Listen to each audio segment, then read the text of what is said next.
सनी की आंखें तो खुली थी मगर वह बेहोश था। उसकी आंखें लैपटॉप की स्क्रीन पर जमी हुई थी, मुंह खुला था और हाथ पांव सोफा पर लटक गए थे। थोड़ी देर बाद सनी अपनी आंखें झपकने लगा। उसने अपना मुंह जोर जोर से हिलाया और फिर से लैपटॉप स्क्रीन की ओर देखा। उसके भतीजे आर्यन की तस्वीर अब भी लैपटॉप स्क्रीन पर थी। सनी को इस बात का यकीन नहीं हो रहा था कि दुनिया का नंबर 1 गेमर सनी, जिसका नंबर 1 फैन था, वह और कोई नहीं बल्कि उसका अपना भतीजा आर्यन था।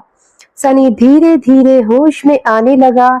उसके हाथ पांव में अब थोड़ी सी हरकत होने लगी। उसने लैपटॉप उठाया। थोड़ी हिम्मत इकट्ठा करके वह सोफे पर से उठा। लैपटॉप हाथ में लेकर वो बिल्कुल धीरे कदमों से आर्यन के बेडरूम की ओर चलने लगा। दरवाजे का लॉक खोलकर उसने दरवाजा सिर्फ आधा से 1 इंच खोला। शनि एक आंख से कमरे में झांकने लगा। सनी की सांसें फूल रही थी। डर की वजह से उसके चेहरे और पूरे बदन से पसीना टपकने लगा। सनी ने देखा कि आर्यन राइटिंग टेबल पर बैठकर अपना होमवर्क कर रहा था। हिम्मत करके सनी ने दरवाजा थोड़ा और खोला। सनी धीरे धीरे आर्यन के टेबल की ओर बढ़ रहा था। सनी कभी लैपटॉप स्क्रीन की ओर देखता तो कभी आर्यन की ओर। आर्यन कुछ समझ नहीं पा रहा था। सनी ऐसा क्यों कर रहा है? सनी ने लैपटॉप बंद किया और सीधा जाकर आर्यन के पांव पकड़ लिए। आर्यन अपनी चेयर से खड़ा हो गया। उसने घबराकर सनी से पूछा, चाचू, यह क्या कर रहे हो? सनी नीचे लेटे लेटे ही उसे जवाब देने लगा, चाचू मत कहिए सर, आप कौन हो और हम मनुष्य के बीच क्या कर रहे हो? आर्यन को पता था कि सनी काफी अजीब बातें करता है, मगर आज सनी की बातें उसे कुछ ज्यादा ही अजीब लग रही थी। उसने सनी से पूछा, चाचू आप ऐसा क्यों कर रहे हैं? मैंने ऐसा क्या किया है? सनी ने दोनों हाथों से आर्यन के दोनों पांव पकड़ रखे थे। अपनी गर्दन ऊंची की। आर्यन को देखकर कहा, मान गया गुरु। हमेशा शांत और चुपचाप क्यों रहते हो? उसका राज मुझे आज पता चला। पढ़ाई में अपना मन क्यों नहीं लगाता है? लोगों से बात करना आपको पसंद नहीं। हमेशा क्यों इस बेडरूम की 4 दीवारी में कैद रहते हो? इस मूर्ख बालक को आज समझ में आया। मैं समझ सकता हूँ इतनी सी उम्र में इस लेवल तक पहुंचने के लिए जो डेडिकेशन और हार्ड वर्क चाहिए, वह पढ़ाई के साथ तो नहीं हो सकता। आर्यन ने अपनी चेयर को कस के पकड़ा हुआ था ताकि बैलेंस घुमाकर कहीं वो सनी पर गिर न पड़े। आर्यन ने हैरान होकर सनी से बार बार रिक्वेस्ट करने लगा, चाचू छोड़ दीजिए मुझे, यह क्या कर रहे हैं आप? तभी सनी ने झटके से आर्यन के दोनों पांव छोड़ दिए। अपने घुटनों के ऊपर बैठकर सनी ने ठीक अपना मुंह आर्यन के मुंह के सामने लाकर कहा, बाकी सब तो मैं समझ गया, बस गुरु मुझे इतना बता दीजिए कि यह सब आप करते कब हो? बेचारा आर्यन अपनी नाक खुजाते हुए सनी को देख रहा था। आर्यन का कोई जवाब ना मिलता देख सनी खड़ा होकर बोला, समझ गया मैं, इट्स अ टॉप सीक्रेट। मैं भी वादा करता हूँ आपके इस सीक्रेट को सीक्रेट ही रखूंगा। Don't worry sweet angel, sorry, top secret. इतना कहकर सनी ने लैपटॉप उठाया और कमरे के बाहर जाने लगा। दरवाजे तक पहुंचकर सनी ने फिर से मुड़कर कहा, देखो, हो तो तुम मेरे भतीजे। बस इतना कहूंगा, अगर इन सब बातों का भैया को पता चला तो पता नहीं वह हमारे साथ क्या करेंगे। मगर इतना याद रखना, तुम्हारे हर कदम पर मैं तुम्हारे साथ हूँ। एक आर्मी सोल्जर की तरह सनी ने आर्यन को सल्यूट किया और वहां से चला गया। Presidential suite 2402। अनिका अपनी स्वीट में पहुंची। उसने बेडरूम में जाकर देखा तो हमेशा की तरह रिया अपने कानों में हेडफोन लगाकर टैबलेट पर अपनी गेम्स खेलने में बिजी थी। अनिका ने ड्रॉयर से रिया का फोन निकाला। फिर रिया ने के कान से हेडफोन निकालकर बोली, बेटा मम्मा का फोन खराब हो गया है। Can I use your phone? कल तुम्हें नया दिला दूंगी। रिया ने कहा, ठीक है, you can keep it.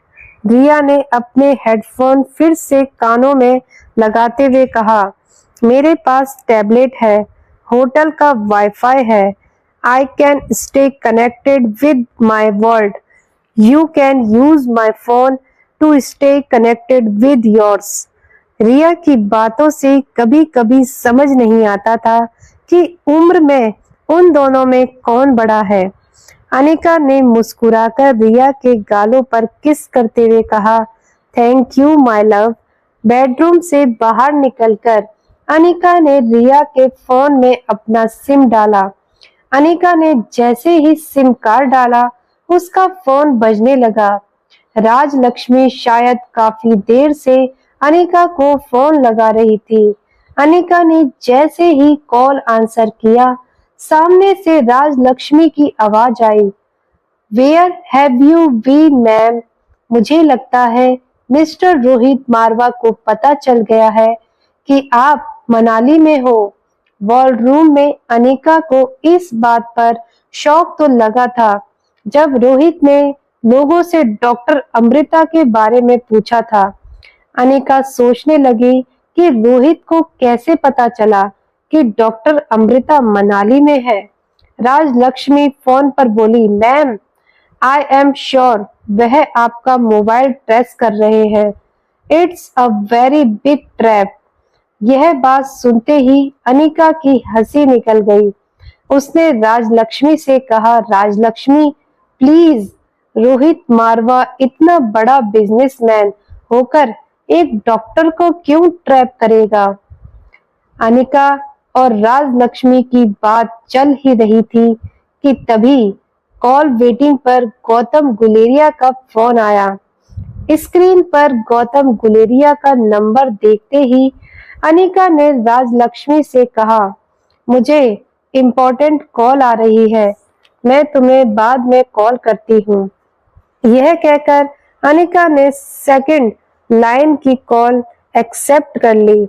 Call connect होते ही गौतम की भारी आवाज अनिका के कानों पर पड़ी, मुझे पता नहीं इस बात से तुम्हें फर्क पड़ेगा या नहीं, लेकिन बचपन में मेरी बहन ज्योति ने तुम्हें बहुत संभाला है, इसलिए मैंने सोचा तुम्हें एक बार बता दूं।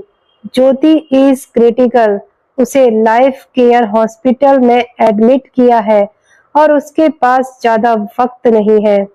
गौतम ने इतना कहकर फोन डिस्कनेक्ट कर दिया। अनिका की मां के गुजर जाने के बाद एक ज्योति बुआ ही थी जिसने अनिका को अपना समझा था। बचपन में ज्योति बुआ के साथ गुजारी सारी यादें एक पल में अनिका की आंखों के सामने फ्लैश हो गई। तभी ज्योति बुआ की बेटी प्रीति का फोन आया। अनिका ने बिना देरी के फोन उठाया। प्रीति की आवाज से साफ पता चल रहा था कि वह काफी देर से रो रही थी। प्रीति रोते हुए बोली, मम्मी, मम्मी को बचा लो, दीदी बचा लो। यह लोग कह रहे हैं कि अगर इतना कहकर प्रीति जोर जोर से रोने लगी। वह आगे कुछ कहना चाह रही थी मगर कह नहीं पा रही थी। अनिका उसे बार बार पूछने लगी, क्या कहा प्रीति उन्होंने? बोलो, क्या कहा उन लोगों ने? प्रीति अब कुछ बता नहीं पा रही थी, बस उसके रोने की सिसकियां बढ़ रही थी। अनिका ने अपने मेडिकल प्रोफेशन की जिंदगी में बड़े बड़े मिरेकल होते हुए देखे थे, वह अपनी ज्योति बुआ को बचाने के लिए कोई कसर नहीं छोड़ना चाहती थी। रोती हुई प्रीति को दिलासा देते हुए अनिका ने कहा, तुम फिक्र मत करना प्रीति, मैं आ रही हूँ। बुआ को कुछ नहीं होने दूंगी। I promise. Presidential suite 2401। वहां रोहित के प्रेसिडेंशियल स्वीट में डोर बेल बजी। सनी ने आई बीवर से देखा। आर्यन की टीचर मिस मैरी आई थी। दरवाजा खोलते हुए भी सनी को हंसी आ रही थी। वह मन ही मन सोच रहा था, मेरा भतीजा इतना बड़ा गेमर है, यह मेरी उसे पढ़ाकर अपना और आर्यन का दोनों का टाइम वेस्ट कर रही है। सनी ने एक बड़ी स्माइल देकर मिस मैरी से कहा, welcome teacher, may you have a good training session. Miss Mary ने सनी को गुस्से से देखा। सनी का बिहेवियर आज उसे कुछ अलग लग रहा था। मिस मैरी तेजी से आर्यन के बेडरूम की ओर गई। दरवाजे तक पहुंचकर रुक गई। मिस मैरी ने सनी को वार्न किया, याद रहे, आई don't want any disturbance when I am with my student. Sunny पांव पे पांव चढ़ाकर बीन बैग पर बैठ गया। कान में हेडफोन्स लगाते हुए बोला, okay ma'am, and same to you. Mary ने सनी को एक एग्री लुक देकर दरवाजा जोर से बंद कर दिया। बेहद गुस्से में मैरी जब बेडरूम में आर्यन की तरफ मुड़ी तो उसका सारा गुस्सा शांत हो गया। उसने आर्यन को एक बड़ी प्यारी मुस्कान दी, लेकिन टीचर की स्माइल देखकर आर्यन का चेहरा बिल्कुल उदास हो गया। उसने राइटिंग डेस्क से लकड़ी की रूलर उठाई। आर्यन राइटिंग डेस्क से उठकर टीचर के पास गया, फिर अपने हाथ की रूलर टीचर को दे दी और अपना हाथ आगे कर दिया। मैरी ने एक के बाद एक 3 बार आर्यन के छोटे से हाथों पर लकड़ी की रूलर से मारा। आर्यन ने अपनी आंखें मीच ली, अपने दांत कचकचाए और हाथों की मुट्ठी जोर से कस ली। वो दर्द से चीखना तो चाहता था, मगर उसे पता था कि मुंह से आवाज निकलने की सजा थी ज्यादा मार। थोड़ी देर बाद जब दर्द थोड़ा कम हुआ, आर्यन ने धीरे से अपनी आंखें खोली। उसकी आंखों के ठीक सामने मिस मैरी की आंखें थी। मैरी की आंखों में गुस्सा बिल्कुल नहीं था, बल्कि बड़ी मीठी और प्यारी आवाज में बोली, तुम जानते हो मैं तुम्हें पहले ही सजा क्यों दे देती हूँ? क्योंकि मुझे पता है कि तुम बिना गलती किए रह ही नहीं सकते। आज की होने वाली गलती के लिए यह तुम्हारी एडवांस सजा थी। चलो जाओ, अब कल दिया गया होमवर्क दिखाओ। आर्यन उंगलियों मसलता हुआ अपने राइटिंग डेस्क के पास गया। उसने अपनी वर्कशीट निकाली और मैरी के हाथ में दे दी। वर्कशीट चेक करती हुई मैरी ने धीरे धीरे अपने एक्सपेंसेस बदलना शुरू किया और फिर वर्कशीट दोनों हाथों में पकड़कर फाड़ दी। अब मैरी की आवाज ऊंची और स्ट्रिक्ट हो गई। What is this Aryan?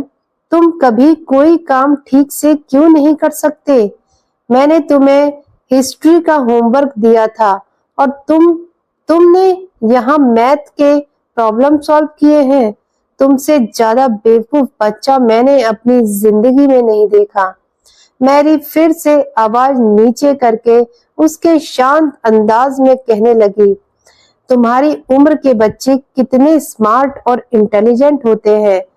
तुम बेशक 6 साल के हो गए हो, मगर तुम्हारा दिमाग किसी 1.5 साल से के बच्चे से ज्यादा नहीं है। तुम अपने परिवार के लिए एक बोझ हो। तुम्हारी वजह से तुम्हारे पापा अपने परिवार से दूर हो गए। क्यों पता है? क्योंकि सबको इस बात से शर्म आती थी कि मारवा खानदान का वारिस एक पागल है। तुम्हारी पिछली स्कूल में भी तुम्हें इसी वजह से निकाला था। तुम एक पागल हो और तुम्हारे रहते बाकी बच्चों पर अच्छा असर नहीं पड़ता। तरस आता है मुझे तुम्हारे पापा पर। तुम्हारी वजह से कितनी बदनामी हो रही है हर जगह उनकी। मिस मैरी ने अचानक ही अपना मूड बदल दिया और आर्यन के चेहरे पर हाथ घुमाकर बोली, मैं तो टीचर हूँ और मेरा काम है तुम्हें अच्छी एजुकेशन देना। चलो आज हम मैथ्स पढ़ेंगे। मेरी ने आर्यन को कंधे से पकड़ा, फिर दोनों राइटिंग डेस्क पर जाकर बैठ गए। मैरी आर्यन को किताब खोलकर पढ़ाने लगी। आर्यन की आंखों में आंसू थे, उसकी नजर किताब पर थी, मगर उसके अंदर मिस मैरी की आवाज बार बार गूंज रही थी, तुम एक पागल हो, तुम एक पागल हो। Presidential suite 2402। हॉस्पिटल जाने के लिए अनिका अपने स्वीट से बाहर निकली। उसने रिया को अपना गुड बाय किस देकर दरवाजा बाहर से बंद कर दिया। अनिका चाहती थी कि ज्योति बुआ एक बार रिया को देखे। उसे पता था कि बुआ रिया को देखते ही सब कुछ भुलाकर उसे अपना लेगी, लेकिन वो जानती थी हॉस्पिटल में कामनी और उसकी माँ भी होंगे।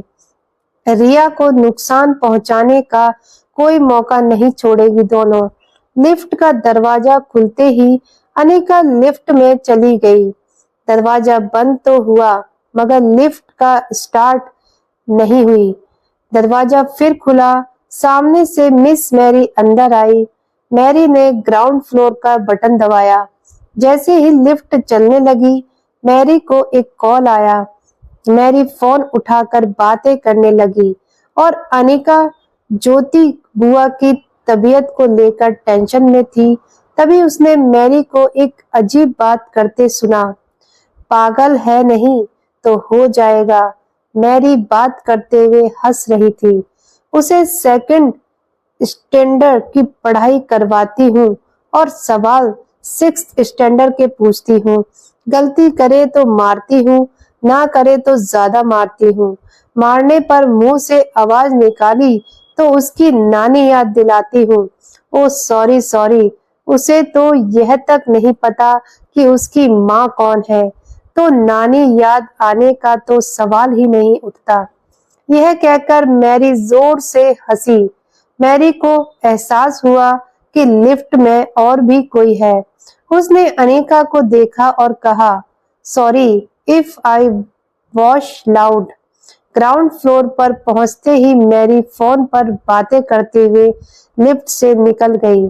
अनिका ने अभी अभी जो सुना था उस पर उसे विश्वास नहीं हो रहा था।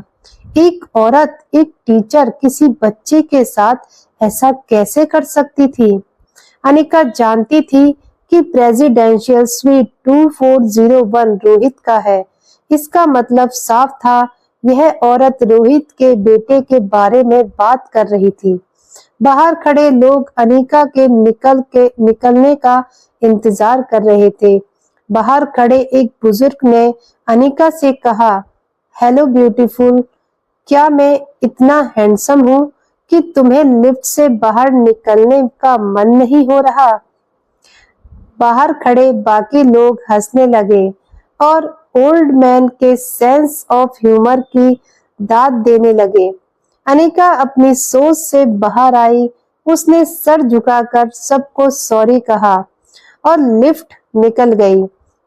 होटल लॉबी में अनिका ने देखा रोहित मारवा कुछ फॉरेन डेलीगेट्स के साथ कॉन्फ्रेंस रूम की ओर जा रहा था।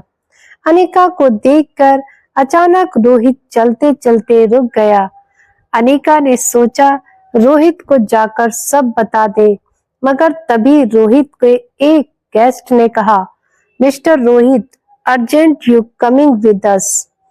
रोहित ने अपना ध्यान अनिका से हटाकर डेलीगेट से कहा, oh I am sorry, please come with me. Anika ने एक हाथ से रोहित को रुकने का इशारा करते हुए कहा, एक्सक्यूज मी मिस्टर मारवा। ये सुनते ही रोहित के गार्ड्स ने अनिका को आगे बढ़ने से रोक लिया। रोहित डेलीगेट्स के साथ आगे बढ़ रहा था, मगर उसका ध्यान पीछे अनिका पर था। गार्ड्स अनिका को आगे जाने नहीं दे रहे थे। अनिका ने बिना किसी परवाह किए रोहित को आवाज लगाई, mister Marwa, your son is in danger, he needs help, your son needs help. Anika के मुंह से यह सुनते ही रोहित चलते चलते रुक गया। रोहित अनिका की तरफ मुड़ा और गार्ड्स को इशारा किया कि वह अनिका को आने दे।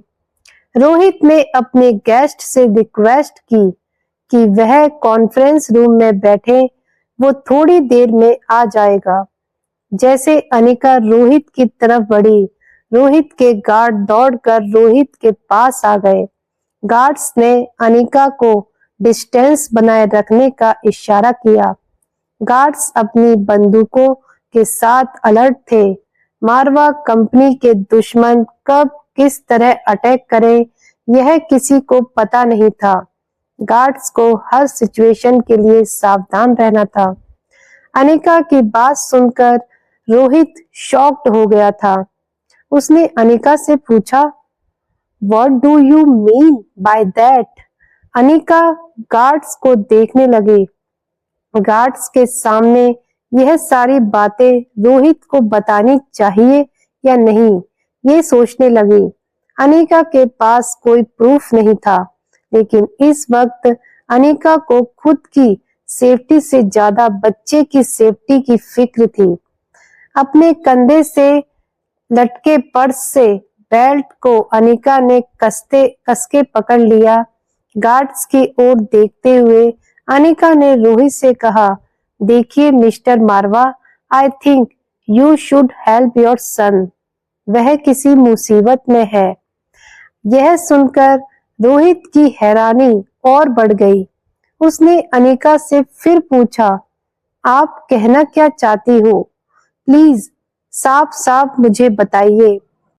अनिका और भी कंफ्यूज हो गई, क्या बात करे। अनिका को लिफ्ट में मिली औरत को जानती तक नहीं थी।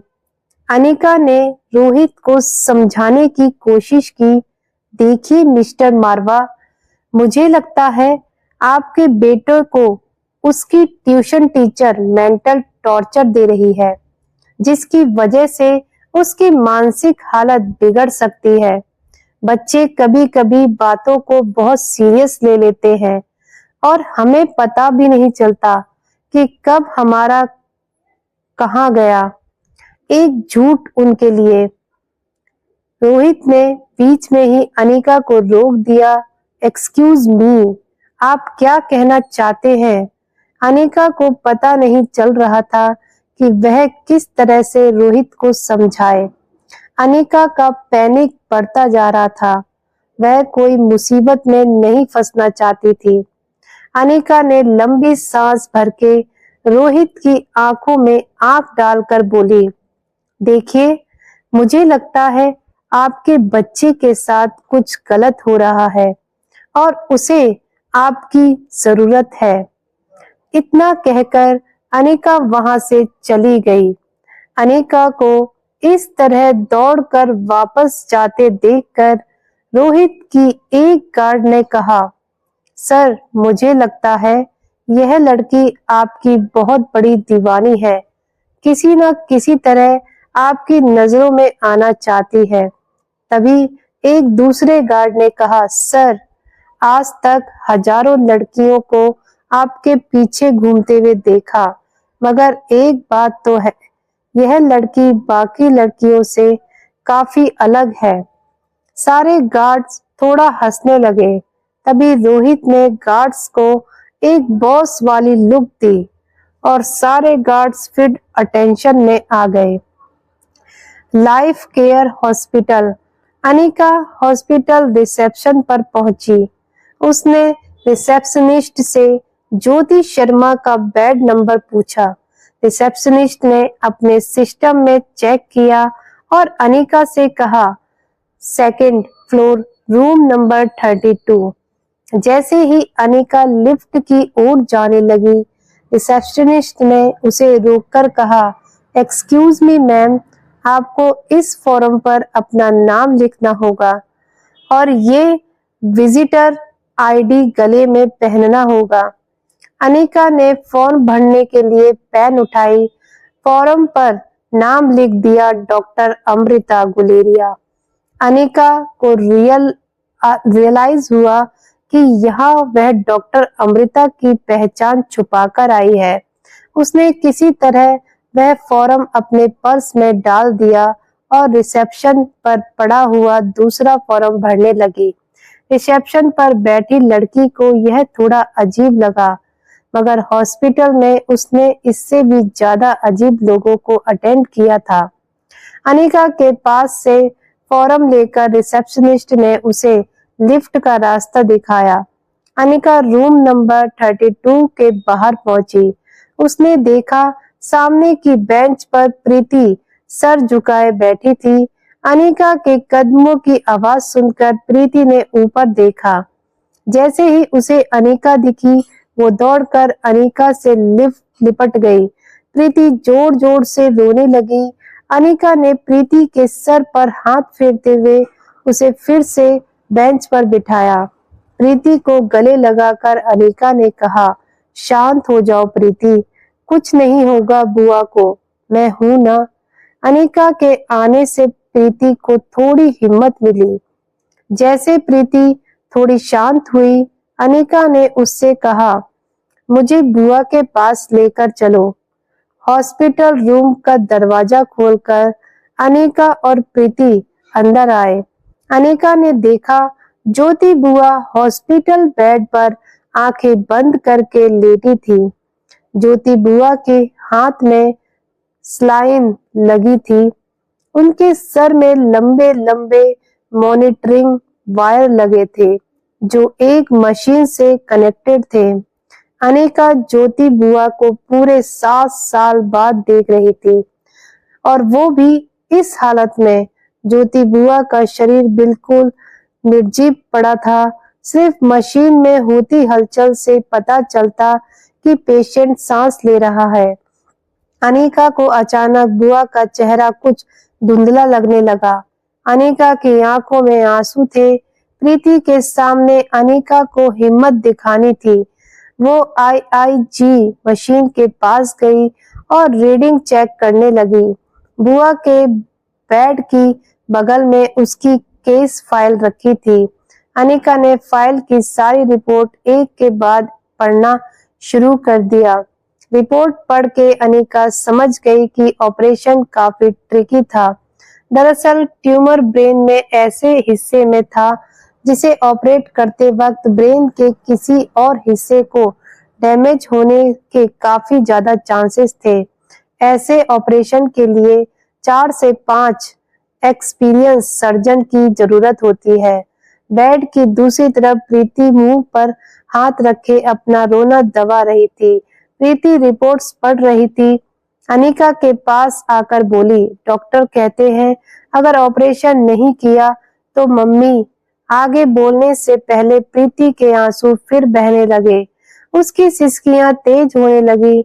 अनिका उसका हाथ पकड़कर उसे कमरे से बाहर ले गई। अनिका को इस वक्त इमोशंस से ज्यादा ज्योति बुआ को बचाने में कंसंट्रेट करना था।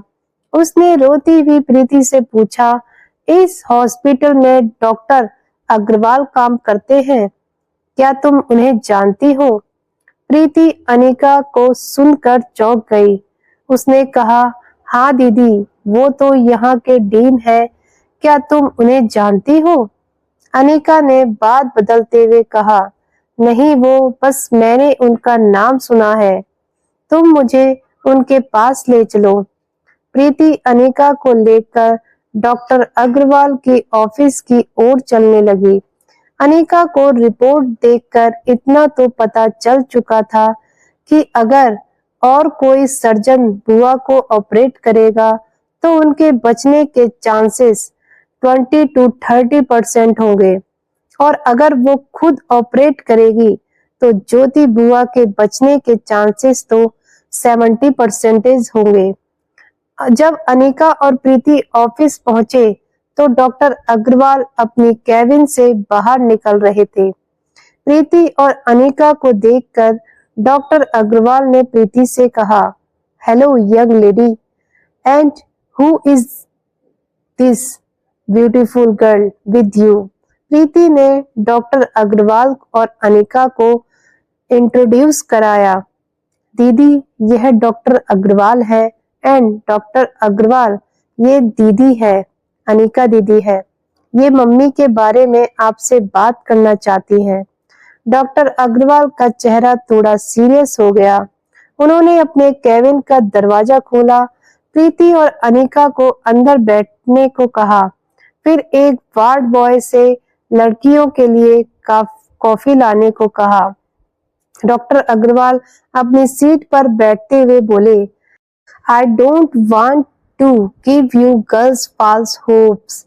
Mrs Sharma is critical. उनका इलाज करना मुश्किल है। ऐसी सिचुएशन में हमें उनकी सर्जरी करनी होगी। डॉक्टर अग्रवाल ने ज्योति बुआ के स्कैन रिपोर्ट्स टेबल पर रख दिए। फिर एक मार्कर से अनिका को प्रॉब्लम समझाने लगे। देखो, ट्यूमर को सर के इस हिस्से से निकालना होगा, लेकिन यह काम कोई भी सर्जन नहीं कर सकता। You need a bloody good surgeon to do this job because the position of the tumor is very tricky. Doctor Agarwal Anika की ओर देखकर समझाने लगे, जैसे तुम्हारी मॉडलिंग फील्ड में हर प्रोजेक्ट हर मॉडल नहीं कर सकती। खास प्रोजेक्ट के लिए खास मॉडल्स को चुना जाता है। वैसे ही यह ऑपरेशन डॉक्टर अमृता के अलावा अगर कोई करेगा तो रिस्की होगा। डॉक्टर अग्रवाल को ये नहीं पता था कि वो जिस लड़की को मॉडल समझकर बात कर रहे थे वो ही the famous neurosurgeon doctor Amrita थी। अनिका ने स्कैन रिपोर्ट्स ध्यान से देखे और नजरें रिपोर्ट्स पर रख के डॉक्टर अग्रवाल से पूछा, doctor, can I try? Doctor Agarwal को कुछ समझ नहीं आया। उन्होंने कंफ्यूज्ड चेहरे से अनिका को पूछा, आई am sorry young lady, can you please come again? Anika scan report पर अपनी उंगलियां घुमाने लगी। वो डॉक्टर अग्रवाल से कुछ कहने ही वाली थी, तभी कैबिन का दरवाजा खोलकर कामनी और मनीषा गुलेरिया अंदर आए। मनीषा ने अनिका को देखते ही डांट दिया, अनिका, यह क्या तरीका है? बिना अपॉइंटमेंट के डॉक्टर अग्रवाल से कोई नहीं मिल सकता। पता नहीं है क्या तुम्हें? कब मैनर्स सीखोगी? डॉक्टर अग्रवाल को मनीषा की बात बिल्कुल अच्छी नहीं लगी। उन्होंने मुस्कुराते हुए अनिका की तरफ देखा और कहा, कोई बात नहीं beautiful young girls need no appointment to talk to me. Anika की तारीफ अब कामनी के बर्दाश्त से बाहर हो रही थी। डॉक्टर अग्रवाल के लिए अपने गुस्से को कामनी ने किसी तरह दबाया। डॉक्टर अग्रवाल चलकर कामिनी के पास गए। उन्होंने कामिनी की पीठ थपथपाकर अनिका से कहा, देखो अनिका, कामिनी हमारी सेकेंड ईयर की स्टूडेंट है। She is a bright student. उसने मिसेज ज्योति शर्मा की रिपोर्ट इंडिया की best neuro surgeon doctor Amrita को मेल की है और रिक्वेस्ट की है कि वह खुद आकर तुम्हारी ज्योति बुआ का ऑपरेशन करे। यह बात सुनकर अनिका अपना फोन चेक करने लगी। कामनी ने ना ही उसे कोई मेल किया था, ना तो कोई रिक्वेस्ट की थी। मनीषा गुलेरिया कामिनी के सर पर हाथ रखकर डॉक्टर अग्रवाल से कहने लगी, डॉक्टर साहब, कामिनी बहुत ही इमोशनल है, अपनी बुआ से बहुत ज्यादा अटैच है। डॉक्टर अग्रवाल अपनी चेयर पर वापस बैठे और कामिनी ने इससे पूछा, कामिनी, डॉक्टर अमृता ने कोई जवाब दिया? कामिनी की शक्ल से साफ पता चल रहा था कि अब उसके मुंह से जो निकलेगा वह झूठ होगा। कामनी ने अपनी जेब से मोबाइल निकाला, चेहरे पर झूठे एक्सप्रेशन देकर कुछ चेक करने लगी। फिर झूठ मूठ निराश होकर डॉक्टर अग्रवाल से बोली, no sir, no answer. I think वो बिजी होंगी। फिर उनके चार्जेस। मनीषा ने कामनी को बीच में ही रोककर कहा, कितनी बार कहा है कामनी, ज्योति बुआ के इलाज के लिए वह जो फीस मांगे मैं और तुम्हारे पापा चुका देंगे। आखिर एक ही तो बहन है उनकी। मनीषा का यह जेस्चर देखकर डॉक्टर अग्रवाल काफी इम्प्रेस हुए। उन्होंने मनीषा से कहा, मिसेस शर्मा इज लकी जिन्हें आप जैसा परिवार मिला। मनीषा ने एक बड़ी सी स्माइल दी और डॉक्टर अग्रवाल से कहा, हमने जो बन पड़ेगा हम करेंगे, बाकी ऊपर वाले की मर्जी। चलो बेटा। कामनी, प्रीति, अनिका, डॉक्टर अग्रवाल को और भी पेशेंट देखने हैं। डॉक्टर अग्रवाल ने अपनी जेब से पेन निकाली, एक प्रिस्क्रिप्शन लेटर पर अपना नंबर लिखते हुए बोले, Anika, this is my personal number. तुम्हें कुछ भी पूछना हो तुम मुझे कॉल या मैसेज कर देना। I am here to help you out. Anika ने वह कागज पर्स में रख लिया। अब अनिका केबिन से बाहर जाने लगी। तभी डॉक्टर अग्रवाल ने अनिका से पूछ लिया, वैसे आप फिल्मों में काम करती हैं या टेलीविजन पर? इससे पहले कि अनिका डॉक्टर के सवाल का जवाब देती, कामनी ने डॉक्टर अग्रवाल से कहा, सर, यह कोई मॉडल या एक्ट्रेस नहीं है, यह तो एक स्कूल ड्रॉप आउट है। 6 साल पहले मनाली छोड़कर भाग गई थी। शादी के दूसरे ही दिन पता चला यह तो पहले से प्रेग्नेंट थी। अब 6 साल बाद वापस लौटी है। अब जैसी भी है मेरी तो बहन है। डॉक्टर अग्रवाल अनिका को गौर से देखने लगे। उन्हें यकीन ही नहीं हो रहा था मासूम आंखों वाली लड़की की सच्चाई ये थी। बेहद शर्मिंदा होकर अनिका केबिन से बाहर निकल गई। हॉस्पिटल की कॉरिडोर पहुंचकर अनिका ने पर्स से अपना काला चश्मा निकालकर पहन लिया। कामिनी, मनीषा और प्रीति उसके पीछे आए। मनीषा ने अनिका के कंधे पर हाथ रखकर कहा, ऐसा काम करती ही क्यों हो कि मुंह छुपाना पड़े। कामिनी अपने एक हाथ की उंगली में गाड़ी की चाबी गोल गोल घुमाने लगी। वह बहुत खुश थी। वॉल रूम में सबके सामने हुई उसकी इंसल्ट का आज उसने बदला ले लिया था। उंगली में चाबी घुमाते हुए वह प्रीति के पास गई और कहा, देखो प्रीति, तुम तो जानती हो कि मैं कितनी कोशिश कर रही हूँ ज्योति बुआ की जान बचाने की। डॉक्टर अमृता से कांटेक्ट करने की कोशिश कर रही हूँ। हॉस्पिटल के बड़े बड़े डॉक्टर से भी बात कर ली मैंने। अब अगर तुम्हारी अनिका दीदी मेरा छोटा सा काम कर दे तो हम सब मिलकर ज्योति बुआ की जान बचा सकते हैं। अनिका का ध्यान कामनी की बातों पर नहीं था। वो सिर्फ ये सोच रही थी कि किसी तरह उसे ज्योति बुआ का ऑपरेशन करना होगा। प्रीति को कामनी की बातों में एक उम्मीद दिखाई दी।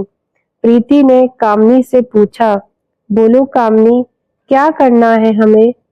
दीदी मम्मी के लिए जरूर करेगी, है ना दीदी? बोलो क्या करना होगा? मनीषा धीरे से अनिका के ठीक सामने आकर खड़ी हो गई। अनिका के सनग्लासेस उतारकर बोली, तुम्हारी माँ मरने से पहले वो जो 2 टके की फैक्ट्री तुम्हारे नाम कर गई थी, वो फार्मा फैक्ट्री तुम अपनी बहन के नाम कर दो बस। प्रीति बड़ी उम्मीद से अनिका की ओर देखने लगी। उसे यकीन था कि ज्योति बुआ की जान बचाने के लिए अनिका फैक्ट्री कामनी के नाम कर देगी। अनिका चलकर हॉस्पिटल की खिड़की के पास गई। वो खिड़की के बाहर देखकर कुछ सोचने लगी। उसे सोचता देखकर मनीषा और कामिनी प्रीति को भड़काने लगी। देखा, आज तक कितने एहसान किए थे ज्योति बुआ ने इस पर। आज जब इसके पास मौका है एहसान चुकाने का, तो किस सोच में डूबी है। प्रीति दौड़कर अनीका के पास आई। वो अपने दोनों हाथों से अनीका का कंधा और बाजू हिलाने लगी। वो एक ही रट लगा रही थी, दीदी प्लीज दे दो ना कंपनी, प्लीज दीदी दे दो ना। प्रीति की बातें जैसे अनीका के कानों पर पड़ ही नहीं रही थी। पीछे खड़ी मनीषा और कामनी को पता था अब उन्होंने अनीका को चारों ओर से फंसा लिया था। प्रीति अनीका के आगे गिड़गिड़ाने लगी थी, दीदी प्लीज बचा लो मम्मी को। अनीका ने अपने कंधे पर रखा प्रीति का हाथ पकड़ा और धीरे से उसका हाथ अपने कंधे से सरका दिया। प्रीति कुछ बात करे उससे पहले अनीका वहां से निकल गई। अनीका का ये रूप देखकर प्रीति का रोना थम गया। वो सिर्फ खुली आंखों से उसे अकेला छोड़कर जाती हुई अनीका को देखने लगी। Hotel paradise top floor. Anika के स्वीट की डोरबेल बजी। रिया ने दरवाजा खोला। रूम सर्विस रिया ने ऑर्डर किया हुआ पिज्जा लाया था। बॉय ने पिज्जा डाइनिंग टेबल पर रखा। उसने रिया से कहा, एंजॉय योर मील मैम। इस पर रिया ने बड़े प्यार से कहा, अंकल मम्मा आपको टिप दे देगी, बाय। रिया को स्माइल देकर चला गया। जैसे ही रिया ने पिज्जा का टुकड़ा उठाया उसे कुछ याद आया। उस दिन फोन पर जिस दोस्त से बात हुई थी वो तो होटल लॉबी में आया ही नहीं। रिया ने प्लेट में पिज्जा के 2 टुकड़े लिए। उसे पता था मम्मा ने सामने जाने से मना किया था, मगर उस दोस्त की बातें सुनकर रिया को लगा कि वो दोस्त अकेला था। रिया उससे दोस्ती करना चाहती थी। रिया ने अपने स्वीट का मेन डोर खोला। धीरे धीरे वो सामने वाले स्वीट के दरवाजे तक पहुंची। डोर बेल तक रिया का हाथ नहीं पहुंचता था। वो अपने पांव से दरवाजे को किक करने लगी। थोड़ी देर किक करने के बाद धीरे से दरवाजा खुला। दरवाजा आर्यन ने खोला था। दरवाजा खुलते ही रिया और आर्यन ने एक दूसरे को देखा। रिया के हाथ से प्लेट गिर गई। दोनों कुछ देर एक दूसरे को देखते रहे। उन्हें लगा किसी ने उनके सामने मिरर रख दी हो। क्या रिया और आर्यन में हो जाएगी दोस्ती? क्या अनिका ढूंढ पाएगी अपने बेटे को? आखिर उसका बेटा है कहाँ और किसने चुराया उसका बेटा? दोस्तों, कहानी बहुत ही इंटरेस्टिंग है। कहानी से जुड़े रहिए। आगे की कहानी सुनने और पढ़ने के लिए जुड़े रहिए हमारे चैनल डीएल हिंदी स्टोरी पर।